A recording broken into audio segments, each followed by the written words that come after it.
And they thought I was an extra in the movie. And I went, no. And the makeup artist said, get in the truck, get your makeup on. And I went, no, I'm not here for that. She said, well, you should do this. You should at least be in commercials because you've got such a great look. And I went, yeah. She said, you can make a lot of money. And I went, wait, what? All right, so okay, maybe I'll dabble in the commercial thing for a while. And I knew enough. I grew up in the business. I grew up sort of outside of it, but in it enough to understand. And at that time, we had fax machines, or you could call in and get a list. And Screen Actors Guild had a long list of agents. I thought, all right, you know what? I'll send a picture in to 10 agents. If somebody hires me, brings me on, maybe I'll dabble in it. And Nina Blanchard, who at the time was the leading modeling agent in Los Angeles, she actually started the Ford agency. Eileen Ford and Jerry Ford were starting their fledgling agency in New York City. And Nina had some of the bigger models, so she shared them with Eileen and Jerry. And of course, everybody knows the Ford agency. A lot of people didn't know Nina Blanchard, but most people in LA did. And Nina saw my picture, and I was married, had a different name, so I had Sherry Harper sent in the picture. And went in to meet with her, and she was sitting in the back of the room, and she was one of those people, very stern. She looks up over these glasses, and she sees me sitting there, and she's talking to her assistant. She comes over and calls me in. And as I stood up, I remember her face was just like, because I was 5'4". She's got models that are all 5'10" was the short one. And she said, you're not black, you're not white, you're not SAG, you're not AFTRA. I don't know what the fuck I'm going to do with you. And she said, but let's see. And I was lucky enough you have go-sees. She set me up with an agent and, with going to see commercial agents and casting directors. And I went in to see, there was a woman by the name of Trudy Booth, who probably cast 60%, 70% of the commercials back in the early 80s. This is 1979, 1980. Who said the same thing. They said, well, let's see. She's, if it works out, it'll be kind of you, because there's nobody else like you. And there's a lot of things that I didn't get. We hear all the time how actors got turned down for things, and I got turned down for a lot of things because I wasn't black enough, or because I wasn't tall enough, or because I was too pretty, or because I didn't sound black enough. And one of the first movies I got was a Canadian movie called If You Could See What I Hear. It's based on a true story of a blind musician who's in college who ended up having a black girlfriend, and he didn't know she was black at the time until, finally she said, well, I'm black. He made some comment about it. They made a comment about him. And the Canadian actors, all the black Canadian actors at the time were from the islands, so they all had intonations in their voice that suggested they were black. So I ended up being the only American hire out of the United States to go do this movie in Canada because I didn't sound black. And there's been bits and pieces of like that along the journey that make you realize you've got a special place in this business if you're going to pursue it. But make no mistake, it's a business. It really is something you have to navigate, and you have to have the tenacity and the stamina to go through, and you have to have the drive and the belief that you can accomplish what you want in it, because it's not easy. And if nothing else, I got that from Harry, that you have to be tenacious in what your drive and what your wishes and what your dreams are, and you have to be focused the whole time, and you have to know really good jokes, I think. But I was, there's moments. There's no one time. There's been moments along the way that make you go, yes. And there's a lot more moments that go, what the am I doing in this business? Why am I not, needle pointing or something? But, it's in the blood. Question right here. So, I have a comment. Beautiful film, and it makes me realize how sad to lose Harry and everyone else that we've lost that were the best activists and fighters, because we really need them now. Well,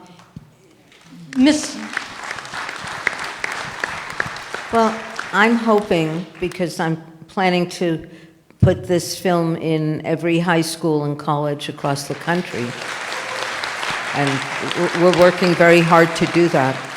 And hoping and I'm believing that this will make a difference, because I've seen it already in young people watching this and coming in not knowing what to expect, first of all. Most of them had never even heard of Harry Belafonte. And coming away with the sense that even though he's not here, they have a hero, they have somebody who they can model themselves after, and that they understand how important it is to fight. And so, Well, don't despair, because so many young people are out there, you're not hearing about them, but they're working hard, and it's all about community and communication, and it's happening. Well, You my just have to quest- believe, yes? well, my Sorry. question was I'm sorry. probably I'm Sherry. sorry, I can't see anything. Where are you? I'm over here. Oh, there you are. Thank you. Oh, hello. Sherry, you're too young to answer this, but Well, thank you. and you look just like your dad. I do, Yes, especially now that I'm 70. I actually had somebody say, "Are you Harry Belafonte's sister?" I was like, "Ouch." Oh no. Well, Yeah, okay. I'm a playwright who writes about social justice issues, and one of the plays that I just wrote was about Joanne Robinson. Are you familiar with her? No. She was the one that organized the Montgomery bus boycott, and she actually interviewed Martin Luther King. And because I did read that your father got involved in that in 1956, which was the end of the boycott, and I have a play, and I'm getting permission from the book that Joanne Robinson wrote. It's really important that people understand how these issues and boycotts and resistance begins. It wasn't Rosa Parks.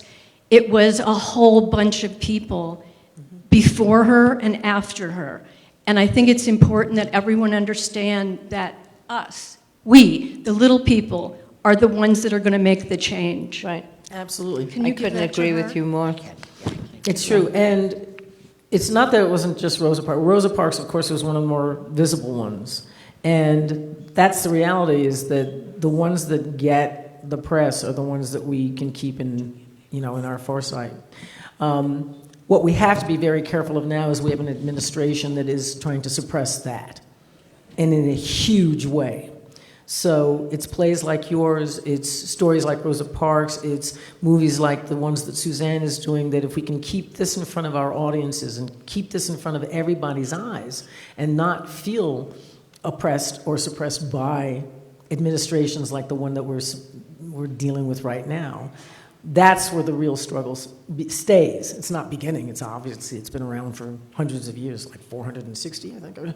But yes, I mean, Well, absolutely, all those. The other part of that story, not the Rosa Parks story, although Rosa Parks trained at Highlander, where the Kingian nonviolence seminar was going on, workshop was going on. But what Harry and I often talked about is the importance of history, and that history is not being taught, and less. And certainly, I know when I made Sing Your Song, Connecticut at that time, that was 2011, had decided that studying the civil rights movement was not necessarily imperative, that it did not have to be part of the curriculum. You had a choice not to teach it. But moving on from that, the importance of history is that we keep on reinventing the wheel instead of building on what's come before, and to learn the mistakes of what's come before. And that's something that Harry felt so strongly about, which is why I tried to put as much history in this film as I could. So your play is essential. Are you getting it produced? I have a copy that I'll be giving you later on. Good, okay. I saw some questions over there too, to see. My turn. I have a history question, and was it Petula Clark that kissed Mr. B Right. on that first interracial kiss? Was it him or somebody else? I Need a history lesson. The very first interracial kiss actually is a 1908 movie called The Train. That's right. And it is a white woman on the train with her black maid, and it is a white man that's sitting behind them, and he's flirting with her. It's a silent film, obviously, it's 1908. And at one point, he goes to kiss, as they go into the tunnel, he goes to kiss her. And when he comes out of the tunnel, obviously, he's kissed this black woman because they switch seats. So I know that only because I was doing a thing with Turner Classic Movies. But no, there were actually a couple of movies before that. What happened, which I think you're referring to, is Petula Clark and Harry were doing a NBC special, right? Yeah, that's in the first film, by the way. And she went to touch him on his arm in the song. They were singing, was it Skin to Skin? I think Skin to Skin. And the song is very moving, and skin to skin, skin to skin. And when she went to touch his arm, NBC went berserk. They went, nope. Absolutely not. And what happened was they kept it in. She said, well, then I'm walking away. Well, she stood up because... Yeah, that's what I said. She said I'm walking away. She said if she we would can't just do it. walk off the set if they And didn't they went, allow well, them. we can't. We've sold a lot of it. So, but it was a touch. It wasn't a kiss. I have a comment, and I think it's a wonder that we're trying to activate our younger kids. But you know what? I'm not dead yet. And if I learned anything from this film is, I think I have done good works before, but I hope I do better tomorrow. And I'm going to try.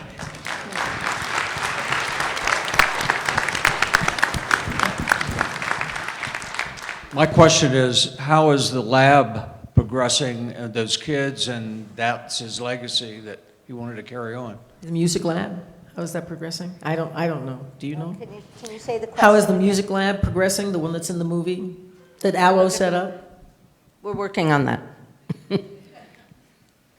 Someone else had a question. It's, on this it's side, didn't you? ongoing. Yeah. It's, you know. Oh, back there. Can you talk about, Sherry, your dad has a wonderful and going to be long-lasting award at the Grammys that are given out in his name. Yes. Can you talk to us about that and Sure. that legacy? Harry was the first recipient of the million record sale, which is platinum. Now, in the time, it's a matter of fact, because Pam and I got into this conversation, I'm sure, I went, Harry got a platinum album. She said, no, he didn't. I said, yes, he did. He definitely was the first recipient of them, but they didn't give out platinum albums until many, many years later. But over the years, because of his activism and because of who he is, Harry's been very prominent, obviously, in the music industry. And this year, a couple of years ago, the Grammys had put together a social change award, but they have now amped it up, and it is now called the Harry Belafonte Song for Social Change. And this was the first year that we gave that award out. I was lucky to be at the Grammys, and it'll be there every year. We had over 560 people apply, meaning they submitted songs that were all about social change. We had Palestine, we had, everything under the sun, health, sort of health awareness. And the first award through the Harry Belafonte Song for Social Change award went to, I have to remember his name. Oh my God, I can't remember his name. Speak, Susan, while I figure this one out. It's called Deliver, and Iman is the name of the artist. And we're so gratified to have made that difference, because now Harry's, again, there's like little bits and pieces that we work very hard for and that the rest of the world comes to the plate with, and it'll keep Harry's name alive for years to come. As long as we have Grammys, we will have the award for social change, Harry Belafonte's Song for Social Change, and we're honored. The whole family is extremely honored that's now in place.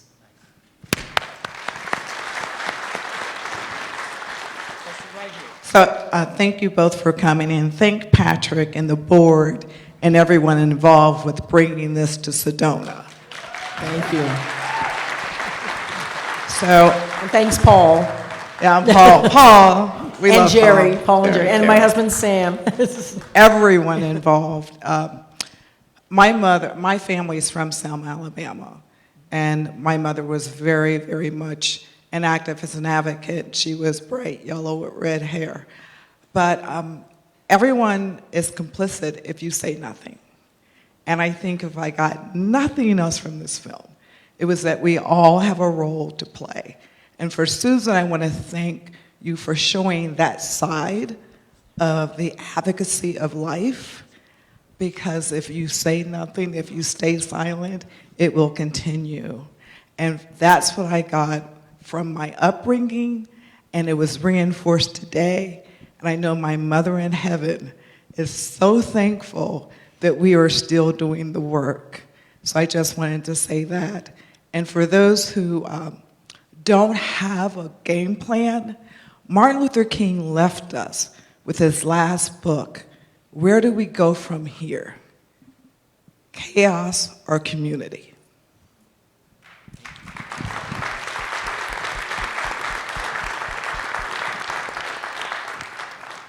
Excellent film, very timely. I would say soul penetrating in terms of its meaning and value. Had me in tears at the end. I just want to say that the part you just mentioned about history is extremely important, and the film ends with Harry indicating the importance of recognizing that what's going on now has gone on before, and we can't let it happen. I'm a clinical psychologist. I work with a lot of people that are extremely distressed by what's going on. And my recommendation is this, to read or listen to Carl Jung's essays on contemporary events. He was asked to do an autopsy of Europe after World War II, 1946. He explained how the Nazis and Hitler came to power by going into the history of the economics, the sociology, and the psychology. If anybody wants to do the simple thing, on YouTube, his fourth essay called The Fight with the Shadow is Red. It's 25 minutes, and it explains exactly how Donald Trump came to power, the exact dynamics that existed in Europe back in the 20s, 30s. Anybody back here? All right, I'm coming up to you, Denise. We've got time for two more questions. You and then one other one at the end. And then they'll be out on the red carpet if you want to say hello and ask some more. Hi, ladies. You mentioned, the movie mentions, and you mentioned it just right now, Palestine. You mentioned that you are planning to do a movie on women social activists. So I would like to make a statement, and I would like to implore you. I belong to an organization of women who wage peace, and I would like to implore you to include Israeli and Jewish women in your effort, and not just Palestinians. There are plenty of Israeli people and Israeli women who are appalled by what is happening, and to work day and night to bring dialogue and coexistence to this part of the world. And if you want to later talk to me, I will be very happy to do that. But I would like to implore you to include the Jewish people in that quest for peace. Thank you. Yeah. Well, can I take a minute to speak to that? Yeah. So, and I would love to speak to you afterwards. I'm the child of Holocaust survivors. You know? And so the Palestinian section in this film is very controversial and is often removed from the film. And I was surprised to see it here, but I put it in because this is what happened in 2015. And this was a true connection. It's not an anti-Semitic connection. It's not an anti-Semitic statement. It's about the connection that the protesters in Ferguson had with the Palestinian artists. There were artists who were helping them to know what to do with tear gas, how to wash your eyes out. That was the connection, really. And so they went over there to see what their lives were like. And I can tell you that I know people in that footage, poets who are in that footage, Palestinian poets, who were killed, who are no longer with us. And so I would like to honor them.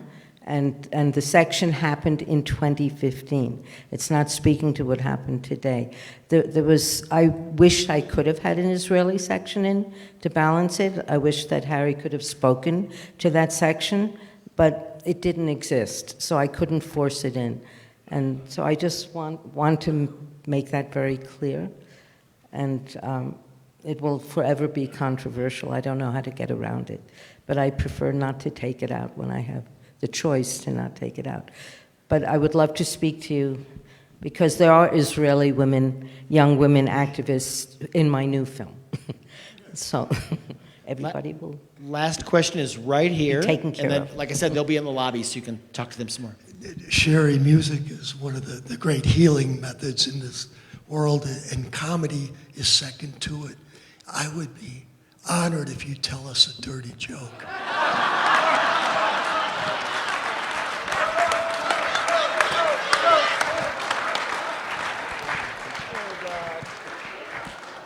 Well, I don't know, do I dare tell? I just told them no? Sam's going, my husband's going, I've heard this joke 500 times. How much time do we have? This is a joke that Harry told. The first time I was very young when I heard it, and I have glommed it on as my own, and what's happened is it's a I'm sorry, you're hearing it again, Sam. It's a joke that you have to know who Princess Di, the Queen Mother, and Princess Margaret were. But I'll make it shorter, right? It's a great joke. It's a good joke, right? So I'll go with this one. Princess Di and the Queen Mother decide they're going to go out to the country and they're in the castle. And they pack bags, and you know the joke? Oh.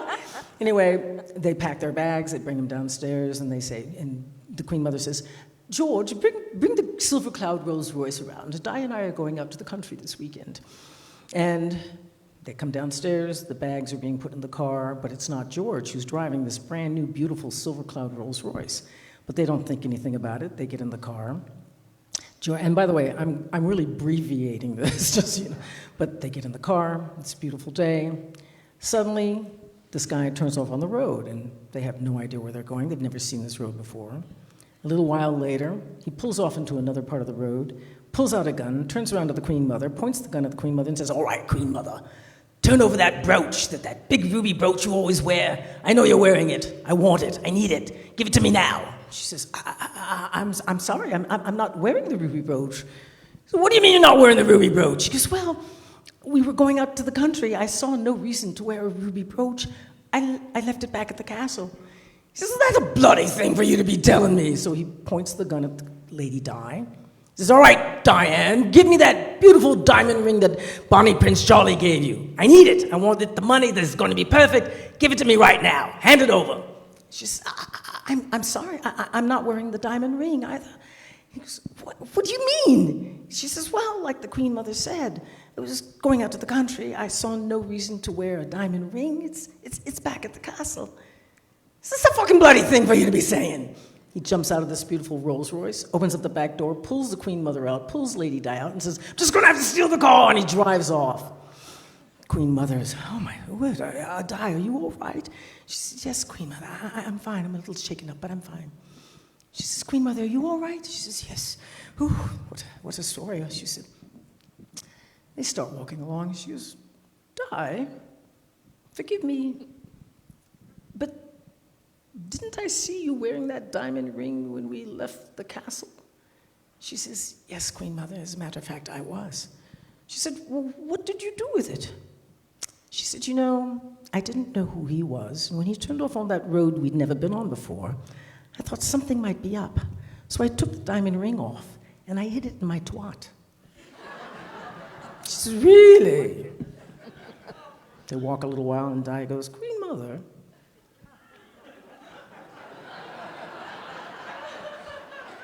weren't you wearing the ruby brooch on your right lapel when we first left the castle? She says, yes, child, I was. So what did you do with it? Not unlike you, when he turned off on that road, I had no idea where we were going.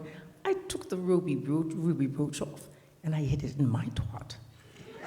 She said, really? She said, yes. You know, 'tis a pity Margaret weren't here. We might have saved the car. Thank you, and I think that's Sherry the last time I'm Belafonte, gonna tell ladies that and joke, gentlemen. right? Suzanne Rostock, following Harry. Thank you, thank you, thank you.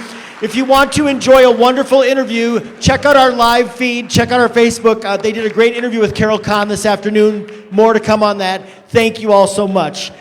Don't forget to vote.